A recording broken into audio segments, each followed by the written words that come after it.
Λες τους χαιρετισμούς καθημερινά, η Παναγία σε προστατεύει. Ευτυχής είναι ο χριστιανός εκείνος, ο οποίος διαβάζει με αγάπη και ευλάβεια τους χαιρετισμούς της Υπεραγίας Θεοτόκου κάθε μέρα. Αυτός και στην παρούσα ζωή και στην έρουσα αιώνια θα είναι υπό την προστασία της Υπεραγίας Δεσποίνης Θεοτόκου και Αϊπαρθένου Μαρίας και θα κληρονομήσει τα αιώνια αγαθά τα οποία ετοίμασε προκαταβολής κόσμου ο Θεός για αυτούς που τον αγαπούν. Στο υπέροχο βιβλίο Αμαρτωλών Σωτηρία διαβάζουμε μια θαυμαστή αληθινή ιστορία που διέσωσαν οι πατέρες μας προς πνευματική ωφέλεια και απόδειξη της προστασίας που χαρίζει ο Θεός σε όσους διαβάζουν καθημερινά τους ύμνους των χαιρετισμών στην Παναγία Μητέρα μας. Κάποτε ζούσε ένας στρατιώτης που παρασύρθηκε στη ζωή του και κατέληξε να γίνει μεγάλος κλέφτης, αρχηγός και σε άλλους ομοίους του. Επειδή όμως μικρός είχε μεγαλώσει σε χριστιανική οικογένεια, διατήρησε μια ευλαβή συνήθεια και κάθε πρωί και απόγευμα έλεγε τους χαιρετισμούς της Παναγίας. Ο Πανάγαθος Θεός, επιθυμώντας τη σωτηρία αυτού του ανθρώπου, χάρη της ευλάβειας που έτρεφε στη Θεοτόκο, έστειλε έναν Άγιο πνευματικό άνθρωπο, τον οποίο μόλις είδαν οι κλέφτες σαν ανήμερα θηρία, τον έπιασαν, τον έκδισαν και τον έκλεψαν. Εκείνος έχοντας το προορατικό χάρισμα τους λέει: «Σας παρακαλώ, οδηγήστε με στον αρχηγό σας, γιατί έχω να σας πω κάτι για το καλό σας». Τον πήγαν στον αρχηγό τους και τότε του λέει: «Για φώναξέ μου και όλα τα παλικάρια σου να έρθουν εδώ. Έχω να σας πω λόγια σπουδαία».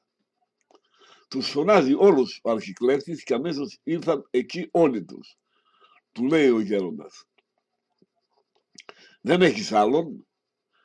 Έχω έναν ακόμη προσωπικό υπηρέτη μου και μάγειρα», του απαντά. «Φώναξε και αυτόν να έρθει». Και όταν ήρθε, κάτι παράξενο έγινε. Ο υπηρέτης αυτός δεν μπορούσε να δει τον Άγιο Γέροντα, αλλά γύριζε το πρόσωπό του σε άλλο μέρος.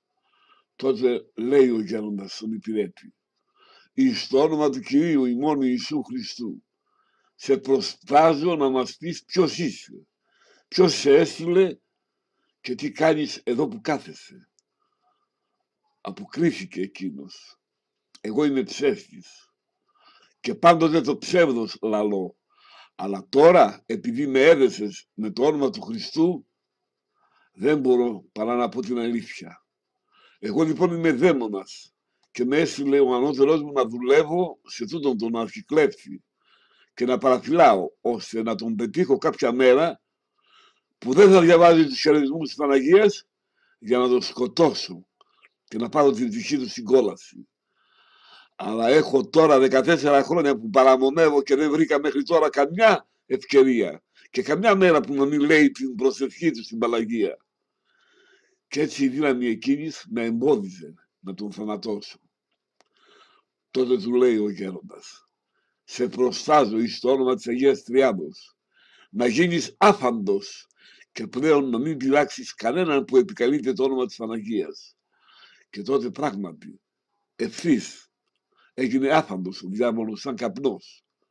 Ο στρατιώτης και αρχιβιστής γονάτισε ευθύς και ευχαρίστησε τον Θεό που τον γλίτωσε από τέτοιο κακό.